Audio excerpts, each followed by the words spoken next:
Back on my channel commerce with me. आज इस video में आपको ट्रेनिंग प्रोसेस क्या होता है, कौन कौन से स्टेप्स की ज़रूरत होती है जब आप ट्रेनिंग प्रोवाइड करते हो किसी भी एम्प्लॉयज़ को या किसी भी वर्कर को आपके फर्म में, तो आपको उस जो प्रोसेस होता है फर्म में वो प्रोसेस क्या होता है वो अपन आज पढ़ेंगे। इससे पहले मैंने आपको मीनिंग बता दी, डेफिनेशन बता दी, कैरेक्टरिस्टिक्स बता दिए, ऑब्जेक्टिव्स बता दिए, इंपॉर्टेंस बता दी, मेथड्स बता दिए। ये सब कुछ मैंने कवर कर लिया है इससे पहले वाली वीडियोस में। अगर आपने नहीं मिला है तो आपको ऊपर आई लिंक पे आपको उसका डिस्क्रिप्शन में भी आपको लिंक मिल जाएगा और आई बटन में भी आपको लिंक मिल जाएगा। अब देखते हैं ट्रेनिंग प्रोसेस। ट्रेनिंग प्रोसेस क्या होता है? प्रोसेस मतलब एक चक्कर, मतलब एक रोल, मतलब किस तरीके से वो प्रोसेस चलता है वो। तो ट्रेनिंग का प्रोसेस क्या होता है वो बढ़ता है। ट्रेनिंग प्रोसेस को समझने से पहले आपको समझना पड़ेगा कि ट्रेनिंग प्रोसेस होता क्या है।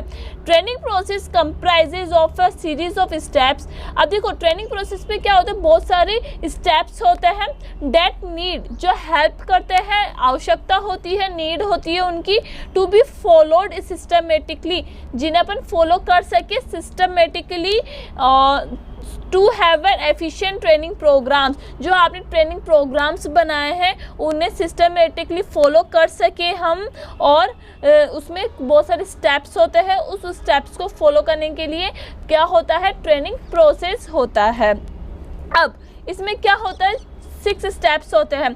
6 स्टेप मतलब जो ट्रेनिंग प्रोसेस है उसका भी कुछ स्टेप्स होते होंगे, वो स्टेप्स अपन यहाँ डिस्कस करेंगे। पहला है असेसी ट्रेनिंग नीड्स, सेकेंड है सेट ट्रेनिंग ऑब्जेक्टिव्स, थर्ड है select appropriate method for training, fourth है implementation the training programmes, evaluate the training programme, feedback of the training. अब इन्हें अपन डिस्कस करते हैं डिटेल्स में। पहला स्टेप है ट्रेनिंग नीड्स असेसमेंट। जो ट्रेनिंग होती है उसे किसकी ज़रूरत होती है, असेसमेंट की ज़रूरत होती है। अब असेसमेंट क्या होता है, in this step it is decided that how the entire training process will flow. अब इस प्रोसेस पे क्या होता है, ये डिसाइड करना पड़ता है कि आपका जो एंटायर ट्रेनिंग प्रोसेस है वो कैसे फ्लो होगा, वो कैसे चलेगा, कैसे रन होगा, वो सब कुछ डिसाइड करना पड़ता है।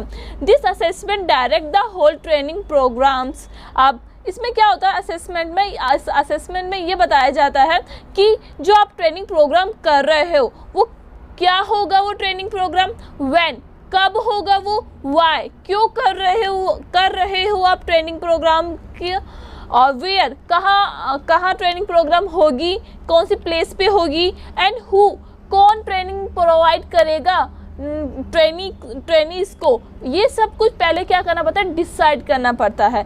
ठीक है, तो पहला स्टेप क्या हो गया कि डिसाइड करना कि कहाँ, कब, क्यों, कैसे ट्रेनिंग प्रोग्राम्स किए जाएंगे। अब सेकंड आता है टू सेट ऑब्जेक्टिव। अब ट्रेनिंग ऑब्जेक्टिव ही आपका सेट नहीं है कि आप ट्रेनिंग क्यों प्रोवाइड करवा रहे हो एम्प्लॉयज़ को, तो आपका कोई मतलब नहीं है ट्रेनिंग प्रोवाइड करने का। ठीक है, अब इसमें देखते हैं set training objective. An organization must assess that objective. अब देखो इसमें क्या होता है कि जो ऑर्गेनाइजेशन है उसे ये पता होना चाहिए कि उसका बिजनेस कौन सा है, कौन से बिजनेस के अंदर है वो, कौन सा प्रोडक्ट वो बनाना चाहता है कस्टमर्स के लिए, और कौन सी क्वालिटी, कौन सी क्वांटिटी में वो प्रोड्यूस करना चाहता है ये प्रोडक्ट को और सर्विस को।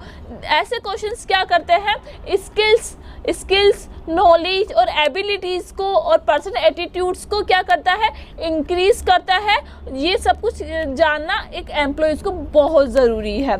मतलब जो एम्प्लॉयज़ होते हैं उन्हें पूरी इंफॉर्मेशन होना चाहिए कि जो आप जिस बिज़नेस वो काम कर रहा है वो बिज़नेस कौन सा है, कहाँ है, कौन सा प्रोडक्ट बन रहा है, कितनी क्वांटिटी में बन रहा है, क्वालिटी क्या है उसकी, ये सब कुछ नॉलेज उन्हें होनी चाहिए। तो इसका ऑब्जेक्टिव यही होता है ट्रेनिंग प्रोवाइड कराने का कि इन सब की जो बिजनेस की जो इंफॉर्मेशन है एम्प्लॉयज़ को पता होनी चाहिए। तो पहला हो गया आपका ट्रेनिंग नीड्स असेसमेंट कि कब, क्यों, कैसे ट्रेनिंग प्रोवाइड करी जाएगी। अब दूसरा है ऑब्जेक्टिव भी आपने सेट कर लिया कि हाँ अपन एम्प्लॉयज़ को दे रहे हैं ट्रेनिंग, उसका ऑब्जेक्टिव यही है कि बिजनेस की इंफॉर्मेशन उन्हें प्रोवाइड कराना, उन्हें सिखाना। अब थर्ड है select appropriate method for training. अब मैंने मेथड्स पढ़ाए थे आपको कि मेथड्स कौन कौन से होते हैं। एक तो होता है ऑन द जॉब ट्रेनिंग और दूसरा होता है ऑफ द जॉब ट्रेनिंग। अब आपको क्या करना है, आपने ऑब्जेक्टिव सिलेक्ट कर लिया, क्या कब होगा ट्रेनिंग प्रोग्राम ये भी सेट कर लिया। अब आपको पता होना चाहिए कि आप ट्रेनिंग प्रोवाइड करवाओगे तो आप कौन से मेथड्स का यूज़ में लोगे, कोचिंग का लोगे या आप ऑफलाइन क्लासेस लोगे या आप लेक्चर लोगे या आप on the job training method लोगे या of the job training method लोगे। तो आप सेलेक्ट कर इस पॉइंट में क्या करते हैं, सेलेक्ट किया जाता है किस टाइप की ट्रेनिंग आप एम्प्लॉयज़ को दोगे उन्हें सिखाने के लिए। ठीक है, तो थर्ड पॉइंट भी आपका हो गया कि this training method will help us to achieve the desire objective. ये मेथड क्या करता है, हेल्प करता है जो ऑब्जेक्टिव आप चाहते हो उसे अचीव करने में। They are number of training method, इसमें बहुत सारे मेथड्स होते हैं और but they suitable is just as per the needs of organization. Organization को क्या चाहिए उस हिसाब से क्या किया जाता है, मेथड चूज में लिया जाता है। We have to choose the method. अपन को क्या करना पड़ता है, मेथड चूज करना पड़ता है कि आपको on the job method use में लेना है या of the job method use में लेना है।